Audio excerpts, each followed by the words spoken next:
ਸਤਿ ਸ਼੍ਰੀ ਅਕਾਲ ਜੀ। ਅੱਜ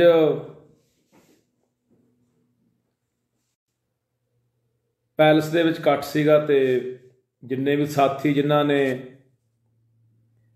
ਇਹਨਾਂ ਵੋਟਾਂ ਦੇ ਵਿੱਚ ਸਾਥ ਦਿੱਤਾ ਉਹ ਸਾਰੇ ਹੀ ਉੱਥੇ ਅੱਜ ਆਏ ਸੀ। ਤੇ ਉੱਥੇ ਮੈਂ ਅੱਜ ਇੱਕ ਗੱਲ ਬੋਲਿਆ ਸੀ ਕਿ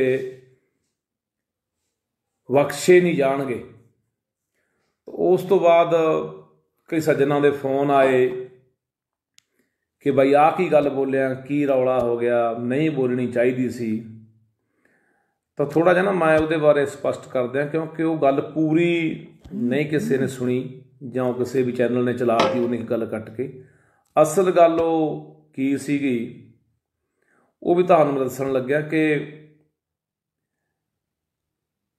ਵੋਟਾਂ ਦੇ ਵਿੱਚ ਜਿੱਤਾਂ ਹਾਰਾਂ ਨੇ ਜਿਹੜੀਆਂ ਦੇਖੋ ਉਹ ਚੱਲਦੀਆਂ ਰਹਿੰਦੀਆਂ ਨੇ। ਆਮ ਆਦਮੀ ਪਾਰਟੀ ਜਿੱਤੀ ਆ, ਆਮ ਆਦਮੀ ਪਾਰਟੀ ਨੂੰ ਆਪਾਂ ਉਸੇ ਦਿਨ ਹੀ ਵਧਾਈ ਵੀ ਦਿੱਤੀ ਸੀ ਵੀ ਭਾਈ ਆਮ ਆਦਮੀ ਪਾਰਟੀ ਨੂੰ ਮੁਬਾਰਕਬਾਦ ਹੈ, ਉਹਨਾਂ ਦੀ ਸ਼ਾਨਦਾਰ ਜਿੱਤ ਜਿਹੜੀ ਉਹ ਹੋਈ ਹੈ।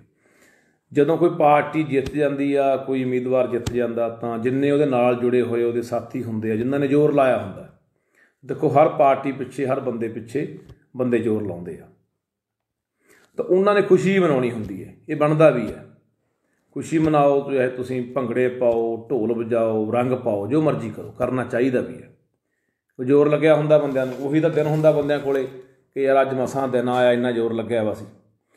ਪਰ ਉਹਦੇ ਵਿੱਚ ਕੀ ਬਣਦਾ, ਖੁਸ਼ੀ ਮਨਾਉਣ ਦੇ, ਜੇ ਤੁਸੀਂ ਖੁਸ਼ੀ ਮਨਾਉਣ ਦਾ ਢੰਗ ਤਰੀਕਾ ਤੁਹਾਡਾ ਇਹ ਹੋਊਗਾ, ਦੇਖੋ ਵੱਖੋ ਵੱਖਰੀਆਂ ਪਾਰਟੀਆਂ ਨਾਲ ਵੱਖੋ ਵੱਖਰੇ ਬੰਦੇ ਜੁੜੇ ਹੁੰਦੇ ਆ। ਤਾਂ ਜੇ ਤੁਸੀਂ ਕਿਸੇ ਦੇ ਘਰ ਮੂਹਰੇ ਜਾ ਕੇ, ਹੁਣ ਘਟਨਾਵਾਂ ਪਤਾ ਕੀ ਹੋਈਆਂ, ਮੈਂ ਤੁਹਾਨੂੰ 2-3 ਘਟਨਾਵਾਂ ਸਾਂਝੀਆਂ ਕਰਦਾ ਜਿਹਦਾ ਕਰਕੇ ਅੱਜ ਮੈਨੂੰ ਉਹ ਗੱਲ ਬੋਲਣੀ ਪਈ। ਉੱਥੇ ਘਟਨਾ ਕੀ ਹੋਈ ਤੁਹਾਨੂੰ ਮੈਂ ਇੱਕ ਭੈਣੀ ਚੂੜ ਪਿੰਡ ਦੀ ਘਟਨਾ ਦੱਸਦਾ ਕਿ ਉਸ ਪਿੰਡ ਦੇ ਵਿੱਚ ਇੱਕ ਜਿਹੜੀ ਔਰਤ ਆ ਉਹ ਧਾਰ ਕੱਢ ਰਹੀ ਸੀ ਮੱਝ ਦੀ। ਤਾਂ ਉੱਥੇ ਆ ਕੇ ਉਹ ਬਾਰ 'ਚ ਖੜ੍ਹ ਕੇ ਟਰੈਕਟਰ ਦੇ ਉੱਤੇ ਡੈਕ ਲਾ ਕੇ ਉੱਚੀ ਉੱਚੀ ਚੀਕਾਂ ਮਾਰਨ ਲੱਗ ਗਏ। ਚੀਕਾਂ ਮਾਰਦੇ ਮਾਰਦੇ ਉਹਨਾਂ ਨੇ ਇਹ ਨਹੀਂ ਦੇਖਿਆ ਵੀ ਯਾਰ ਘਰੇ ਔਰਤ ਹੈ ਜਿਹੜੀ ਉਹ ਦੁੱਧ ਧਾਰ ਕੱਢ ਰਹੀ ਆ, ਮੱਝ ਹਿੱਲ ਸਕਦੀ ਆ, ਉੱਤੇ ਵੀ ਚੜ੍ਹ ਸਕਦੀ ਆ ਬੁੜੀ ਦੇ ਮੱਝ। ਉੱਥੇ ਕਲਕਰੇ ਮਾਰਨੇ ਸ਼ੁਰੂ ਕਰਤੇ। ਫਿਰ ਅਖੀਰ ਤੇ ਗਾਲਾਂ 'ਤੇ ਆ ਗਏ। ਫਿਰ ਉਹ ਘਰ ਵਾਲੇ ਜਦੋਂ ਬਾਹਰ ਆਏ ਨਿਕਲ ਕੇ, ਜਾਂ ਹੋਰ ਆਂਢੀ ਗੁਆਂਢੀ ਇਕੱਠੇ ਹੋਏ, ਫਿਰ ਤੁਰ ਗਏ। ਫਿਰ ਚਲੋ ਉਹਨਾਂ ਨੇ ਵੀ ਮਾੜਾ ਮੋਟਾ ਬੋਲਿਆ ਕੁਛ। ਫਿਰ ਰਾਤ ਨੂੰ ਉਸੇ ਘਰੇ ਆ ਕੇ ਭੜਾਕੇ ਸੱਟ ਕੇ ਗਏ, ਨਾਲੇ ਗਾਲਾਂ ਕੱਢ ਕੇ ਗਏ। ਉਹ ਫਿਰ ਵੀ ਬੰਦੇ ਚਲੋ ਉਹਨਾਂ ਨੇ ਨਰਮਾਈ ਵਰਤੀ ਵੀ ਛੱਡੋ ਯਾਰ, ਰੋਕਿਆ ਸੀਗਾ ਵਿੱਚ ਦੀ, ਤਾਂ ਆਪਣੀ ਗੱਲਬਾਤ ਜਿਹੜੀ ਕੱਟੀ ਗਈ ਆ ਦੁਬਾਰਾ ਫਿਰ ਮੱਲਦਾ। ਮੈਂ ਕਿਹਾ ਲੋਕਾਂ ਨੇ, ਚਲੋ ਉਹਨਾਂ ਬੰਦਿਆਂ ਨੇ, ਪਰਿਵਾਰ ਨੇ ਨਰਮਾਈ ਵਰਤੀ ਵੀ ਛੱਡੋ ਯਾਰ, ਆਪਾਂ ਕਲੇਸ਼ ਨਹੀਂ ਕਰਨਾ, ਕੋਈ ਕਲੇਸ਼ 'ਚ ਨਹੀਂ ਪੈਣਾ। ਤਾਂ ਚਲੋ ਗੱਲ ਹੋਈ ਨਿਬੜੀ। ਤਾਂ ਉਸ ਤੋਂ ਬਾਅਦ ਫਿਰ ਦੂਜੇ ਪਿੰਡ ਦੀ ਘਟਨਾ ਤੁਹਾਨੂੰ ਦੱਸ ਦਿੰਦਾ ਮੈਂ। ਰਾਏਖਾਨੇ ਪਿੰਡ ਦੇ ਵਿੱਚ ਘਟਨਾ ਵਾਪਰੀ। ਇੱਕ ਪਰਿਵਾਰ ਹੱਥ ਨੇ ਬੈਠ ਕੇ ਘਰੇ ਆਪਣੇ ਰੋਟੀ ਖਾ ਰਿਹਾ ਹੈ, ਸਾਰਾ ਵਿਹੜੇ 'ਚ ਬੈਠੇ, ਵਿੱਚ ਹੀ ਬੁੜੀਆਂ ਬੈਠੀਆਂ, ਉਹਨਾਂ ਦੀਆਂ ਕੁੜੀਆਂ ਬੈਠੀਆਂ ਨੇ, ਪਰਿਵਾਰ ਬੈਠਾ ਹੈ। ਬਾਹਰ 'ਚ ਆਏ, ਛੱਤ ਦੇ ਉੱਤੇ, ਟਰੈਕਟਰ ਦੀ ਛਤਰੀ ਦੇ ਉੱਤੇ ਬੈਠੇ ਆ, ਡਿੱਕ ਲਾ ਕੇ ਉੱਤੇ ਖੜ੍ਹਾ ਕੇ ਟਰੈਕਟਰ, ਚੀਕਾਂ, ਲਲਕਰੇ, ਚੱਕ ਦਿਆਂਗੇ, ਦੱਬ ਦਿਆਂਗੇ। ਉਹ ਜਦੋਂ ਫਿਰ ਇੱਕ ਬਾਪੂ ਅੰਦਰੋਂ ਚੁੱਲ੍ਹੇ 'ਚੋਂ ਖਲਪਾੜ ਕੱਢ ਕੇ ਲੈ ਕੇ ਬਾਹਰ ਨੂੰ ਆਇਆ, ਫਿਰ ਕਹਿੰਦੇ ਬਾਪੂ ਕੀ ਹਾਲ ਹੈ, ਸਤਿ ਸ੍ਰੀ ਅਕਾਲ। ਫਿਰ ਦੂਜੇ ਲੋਟ ਹੋ ਗਏ। ਫਿਰ ਜੇ ਕਰਦੇ ਹੋ ਫਿਰ ਚੱਲ ਵੀ ਲਿਆ ਕਰੋ। ਸੋ ਮਨਾਓ ਖੁਸ਼ੀ ਯਾਰ, ਅਸੀਂ ਤੁਹਾਡੇ ਨਾਲ, ਸਾਡਾ ਕੋਈ ਦੁਸ਼ਮਣੀ ਨਹੀਂ ਆ, ਵੈਰ ਨਹੀਂ ਆ, ਤੁਸੀਂ ਵੀ ਸਾਡੇ ਹੀ ਹੋ। ਪਰ ਯਾਰ ਇਸ ਤਰ੍ਹਾਂ ਦੀਆਂ ਹਰਕਤਾਂ ਇਹ ਚੰਗੀਆਂ ਨਹੀਂ ਹੈਗੀਆਂ। ਫਿਰ ਤੁਹਾਨੂੰ ਤੀਜੇ ਪਿੰਡ ਦੀ ਘਟਨਾ ਦੱਸਦਾ। ਇਹ ਮੌਲ ਹਲਕੇ ਦੀ ਰਾਮਣਵਾਸ ਪਿੰਡ ਹੈ। ਰਾਮਣਵਾਸ ਪਿੰਡ ਦੇ ਵਿੱਚ ਬਾਰ ਦੇ ਵਿੱਚ ਆ ਕੇ ਖੜ੍ਹ ਕੇ, ਤੁਸੀਂ ਲੱਖੇ ਦੇ ਸਾਲੇ ਬਣਦੇ ਸੀ, ਜਿਹੜੇ ਇਹੋ ਜਿਹੇ ਸ਼ਬਦ ਬੋਲੇ ਉਹਨਾਂ ਨੇ ਆ ਕੇ, ਮੈਂ ਤੁਹਾਨੂੰ ਇਹ 'ਤੇ ਬੋਲ ਕੇ ਦੱਸ ਨਹੀਂ ਸਕਦਾ। ਇਸ ਤਰ੍ਹਾਂ ਸਿੱਧੀਆਂ ਗਾਲਾਂ ਵੀ, ਇਸ ਤਰ੍ਹਾਂ ਦੇ ਸ਼ਬਦ, ਆਹ ਫੜ ਲਓ, ਆਹ ਫੜ ਲਓ, ਇਹੋ ਜਿਹੀਆਂ ਗੱਲਾਂ ਕੀਤੀਆਂ। ਫਿਰ ਜਦੋਂ ਅਗਲੇ ਨੇ ਅੰਦਰੋਂ ਆ ਕੇ ਲਿਆ ਕੇ ਖੋਪੜ ਖੋਲ੍ਹਤਾ, ਮਧਾਣੀ ਚੀਰਾ ਪਾਤਾ, ਫਿਰ ਦੂਜੇ ਪਾਸੇ ਹੋ ਗਏ, ਇਹ ਗੁੰਡਾਗਰਦੀ ਕਰਦੇ ਆ ਜੀ, ਇਹ ਧੱਕੇਸ਼ਾਹੀ ਕਰਦੇ ਆ ਜੀ। ਸੋ ਯਾਰ ਮੈਂ ਕਹਿਣਾ ਚਾਹੁੰਦਾ ਕਿ ਇਹੋ ਜਿਹੀਆਂ ਗੱਲਾਂ ਨੂੰ ਕੌਣ ਬਰਦਾਸ਼ਤ ਕਰੂਗਾ ਦੱਸੋ। ਜਿੱਤੇ ਆ ਜੀ, ਸੱਦ ਕੇ ਖੁਸ਼ੀ ਮਨਾਓ। ਆਪਦੇ ਘਰੇ ਤੁਸੀਂ ਭੰਗੜੇ ਪਾਓ, ਬੀਹਾਂ ਦੇ ਵਿੱਚ ਜਿਹੜੀਆਂ ਬੀਹਾਂ ਹੁੰਦੀਆਂ ਨੇ, ਗਲੀਆਂ ਹੁੰਦੀਆਂ ਨੇ, ਉਹਨਾਂ ਵੀ ਟਰੈਕਟਰ ਭਜਾਈ ਫਿਰੋ, ਜੋ ਮਰਜ਼ੀ ਕਰਦੇ ਫਿਰ। ਉਸੇ ਪਿੰਡ ਭੈਣੀ ਉਹੀ ਟਰੈਕਟਰ ਵਾਲਿਆਂ ਨੇ ਇੱਕ ਪਹਿਲਾਂ ਮੋਟਰਸਾਈਕਲ ਵਾਲਾ ਮਸਾਂ ਬਚਾ ਉਹ ਲੱਤ ਦੇਣਾ ਸੀ, ਸੋ ਇਹ ਥੋੜ੍ਹੀ ਹੁੰਦਾ ਯਾਰ, ਜਿੱਤ ਨੂੰ ਉਸ ਤਰੀਕੇ ਦੇ ਨਾਲ ਤੁਸੀਂ ਮਨਾਓ, ਮਨਾਉਣਾ ਚਾਹੀਦਾ। ਅਸੀਂ ਨਹੀਂ ਕਹਿੰਦੇ ਨਾ ਮਨਾਓ, ਅਸੀਂ ਉਹਨਾਂ ਵਰਗੇ ਵੀ ਹੈ ਨਹੀਂ ਵੀ ਸਾਡਾ ਕੋਈ ਜਿਗਰਾ ਨਹੀਂ, ਅਸੀਂ ਜਿੱਤ ਨੂੰ ਥੋੜ੍ਹੀ ਨੂੰ ਬਰਦਾਸ਼ਤ ਨਹੀਂ ਕਰਦੇ। ਅਸੀਂ ਜਿਗਰਾ ਵੀ ਰੱਖਦੇ ਹਾਂ ਬਥੇਰਾ ਕੁਝ ਜ਼ਿੰਦਗੀ 'ਚ, ਅਸੀਂ ਚੰਗੇ ਮਾੜੇ ਦੌਰ, ਤੱਤੀਆਂ ਹਵਾਵਾਂ, ਬੜਾ ਕੁਝ ਝੱਲਿਆ। ਪਰ ਇਹ ਗੱਲ ਨਹੀਂ ਬਰਦਾਸ਼ਤ ਹੋਣੀ ਕਿ ਤੁਸੀਂ ਸਾਡੇ ਬੰਦਿਆਂ ਦੇ ਯਾਰ 12 ਦੇ ਵਿੱਚ ਆ ਕੇ ਤੁਸੀਂ ਮਾਵਾਂ ਭੈਣਾਂ ਦੀਆਂ ਗਾਲਾਂ ਕੱਢੋਗੇ, ਘਰੇ ਬੁੜੀਆਂ ਬੈਠੀਆਂ ਨੇ ਉਹਨਾਂ ਨੂੰ ਤੁਸੀਂ ਪੁੱਠਾ ਸਿੱਧਾ ਇਸ ਤਰ੍ਹਾਂ ਦੇ ਇਸ਼ਾਰੇ ਕਰੋਗੇ, ਕੌਣ ਬਖਸ਼ੂਗਾ ਮੈਨੂੰ ਦੱਸੋ। ਚੋਣਾਂ ਦੇ ਪ੍ਰਚਾਰ ਦੇ ਵਿੱਚ ਮੈਂ ਹਮੇਸ਼ਾ, ਤੁਸੀਂ ਮੈਨੂੰ ਸੁਣਦੇ ਰਹੇ ਹੋਵੋਗੇ, ਮੈਂ ਇੱਕੋ ਹੀ ਪ੍ਰਚਾਰ ਪਿੰਡਾਂ ਦੇ ਵਿੱਚ ਕਰਦਾ ਰਿਹਾ। ਮੈਂ ਕਿਹਾ ਏਕਾ ਬਣਾ ਕੇ ਰੱਖੋ, ਭਾਈਚਾਰਾ ਬਣਾ ਕੇ ਰੱਖੋ, ਸਾਡੇ ਕੋਲੋਂ ਲੀਡਰਾਂ ਦਾ ਕੱਖ ਨਹੀਂ ਜਾਣਾ ਹੁੰਦਾ, ਸਾਡਾ ਏਕਾ ਬਰਕਰਾਰ ਰਹਿਣਾ ਚਾਹੀਦਾ, ਭਾਈਚਾਰਾ ਬਣਿਆ ਰਹਿਣਾ ਚਾਹੀਦਾ। ਵੋਟਾਂ ਤਾਂ 5 ਸਾਲ ਬਾਅਦ ਆਉਂਦੀਆਂ ਜਾਂਦੀਆਂ ਰਹਿਣੀਆਂ, ਕਿਸੇ ਨੇ ਜਿੱਤਣਾ ਕਿਸੇ ਨੇ ਹਾਰਨਾ, ਇਹ ਤਾਂ ਸਦਾ ਤਾਂ ਕੋਈ ਰਹਿੰਦਾ ਹੀ ਨਹੀਂ ਇੱਥੇ ਵੀ, ਸਦਾ ਕੋਈ ਚੁੰਬੜਿਆ ਰਹਿੰਦਾ। ਲੋਕਾਂ ਨੇ ਆ ਵੱਡੇ ਵੱਡੇ ਧਨੰਤਰ ਸੀ, ਜਿਹੜੇ ਵੱਡੇ ਵੱਡੇ ਖੁੰਡ ਸੀ, ਲੋਕਾਂ ਨੇ ਪੱਟ ਕਿਉਂ ਮਾਰੇ? ਇੱਥੇ ਸਦਾ ਕਿਹਦੀ ਹੋਈ ਇਹ ਰਾਜਨੀਤੀ? ਇਹਦਾ ਚੱਲਦਾ ਰਹਿੰਦਾ ਕੰਮ। ਪਰ ਸਾਡਾ ਭਾਈਚਾਰਾ ਨਾ ਖਰਾਬ ਹੋਵੇ, ਪਿੰਡਾਂ ਦਾ ਭਰੱਪੇ ਨਾ ਸਾਡੇ ਟੁੱਟਣ ਲੋਕਾਂ ਦੇ। ਮੈਂ ਹਮੇਸ਼ਾ ਇਹੀ ਪ੍ਰਚਾਰ ਕਰਦਾ ਰਿਹਾ ਵੀ ਲੋਕੋ ਭਾਵੇਂ ਇੱਕ ਬੂਥ ਲਾ ਲਿਓ, ਇੱਕੋ ਟੈਂਟ 'ਚ ਬਹਿ ਜਾਓ ਸਾਰੀਆਂ ਪਾਰਟੀਆਂ ਵਾਲੇ, ਇੱਕੋ ਥਾਂ ਹੀ ਵੋਟਾਂ ਪਾਉਣ ਚਲੇ ਜਾਓ। ਮੈਂ ਤਾਂ ਹਮੇਸ਼ਾ ਇਹ ਹੁੱਕਾ ਦਿੱਤਾ ਕਿ ਲੀਡਰਾਂ ਦਾ ਮਗਰੋਂ ਕੱਖ ਨਹੀਂ ਜਾਣਾ, ਨਾ ਕਿਸੇ ਦੇ ਪਰਚਾ ਹੋਣਾ, ਨਾ ਕਿਸੇ ਨੇ ਜੇਲ੍ਹ ਜਾਣਾ, ਨਾ ਕਿਸੇ ਦਾ ਸਿਰ ਪੱਟਣਾ।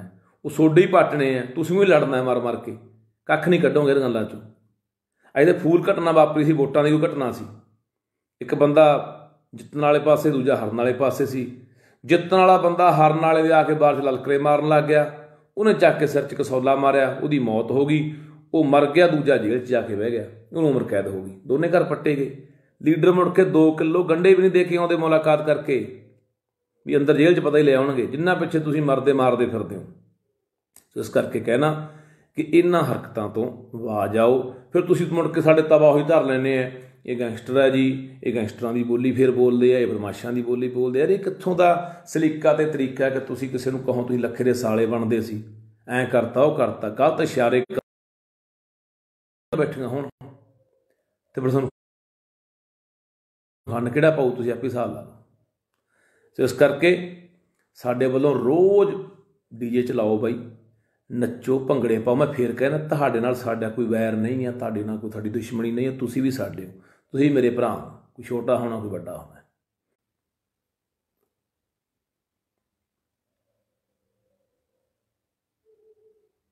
ਆ ਬੇਦੀ ਰੁਕ ਜਾਂਦਾ, ਸੋ ਰੇਂਜ ਕੱਟੀ ਜਾਂਦੀ ਹੈ, ਤਾਂ ਆਪਾਂ ਨੂੰ ਗੱਲਬਾਤ ਜਿਹੜੀ ਉਹ ਰੋਕਣੀ ਪੈਂਦੀ ਹੈ। ਬਸ ਮੈਂ ਇਹੀ ਸੁਨੇਹਾ ਦੇਣਾ ਸੀ ਜਿੰਨੇ ਵੀ ਸੱਜਣਾ। ਮੈਂ ਫਿਰ ਕਹਿਣਾ, ਤੁਹਾਨੂੰ ਜਿੱਤ ਦੀਆਂ ਲੱਖ ਲੱਖ ਮੁਬਾਰਕਾਂ, ਵਧਾਈਆਂ। ਲਓ ਆਨੰਦ, ਲਓ ਨਜ਼ਾਰੇ। ਦੇਖੋ ਆਉਣ ਵਾਲੇ ਸਮੇਂ 'ਚ ਅਸੀਂ ਤਾਂ ਕਹਿੰਦੇ ਹਾਂ, ਸਤਾਪ ਉਮੀਦ ਰੱਖਦੇ ਹਾਂ ਕਿ ਚੰਗੇ ਕੰਮ ਪੰਜਾਬ ਲਈ। ਲੋਕਾਂ ਨੇ ਇੱਕ ਆਸ, ਇੱਕ ਉਮੀਦ ਨੂੰ ਵੋਟ ਪਾਈ ਹੈ, ਇੱਕ ਬਦਲਾਅ ਨੂੰ ਵੋਟ ਪਾਈ ਹੈ, ਇੱਕ ਚੰਗੇ ਪੰਜਾਬ ਦੇ ਬਿਹਤਰ ਭਵਿੱਖ ਲਈ। ਸੋ ਚੰਗੀ ਗੱਲ ਆ, ਕੁਝ ਸਰਕਾਰ ਚੰਗੀ ਬਣੇ, ਤਾਂ ਅਸੀਂ ਵੀ ਚਾਹੁੰਦੇ ਹਾਂ, ਅਸੀਂ ਵੀ ਉਮੀਦ ਕਰਦੇ ਹਾਂ।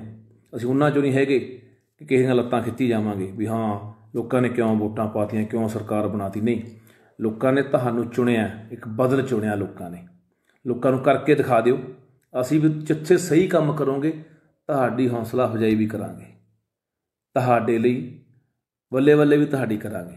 ਜਿੱਥੇ ਸਰਕਾਰ ਗਲਤ ਕਰੂਗੀ, ਜੋ ਪੰਜਾਬ ਪੱਖੀ ਨਹੀਂ ਹੋਊਗੀ, ਉੱਥੇ ਫਿਰ ਘੇਰਾਂਗੇ ਵੀ।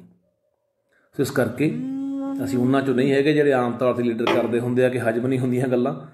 ਸੋ ਇਸ ਕਰਕੇ ਭਰਾਵੋ, ਜਿੰਨੇ ਵੀ ਮੇਰੇ ਭਰਾ ਨੇ ਇਹੋ ਜਿਹੀਆਂ ਹਰਕਤਾਂ ਕਰ ਰਹੇ ਆ, ਕਿਸੇ ਦੇ ਬਾਰ 'ਚ ਜਾ ਕੇ ਲਲਕਰੇ ਮਾਰਦੇ ਆ, ਮਾਵਾਂ ਭੈਣਾਂ ਦੀਆਂ ਗਾਲਾਂ ਕੱਢਦੇ ਆ, ਪੁੱਠੀਆਂ ਸਿੱਧੀਆਂ ਹਰਕਤਾਂ ਕਰਦੇ ਆ, ਉਹ ਬਾਜ਼ ਆ। ਉਹ ਹਰਕਤਾਂ ਤੋਂ ਕੱਖ ਨਹੀਂ ਕਿਸੇ ਦਾ ਜਾਣਾ।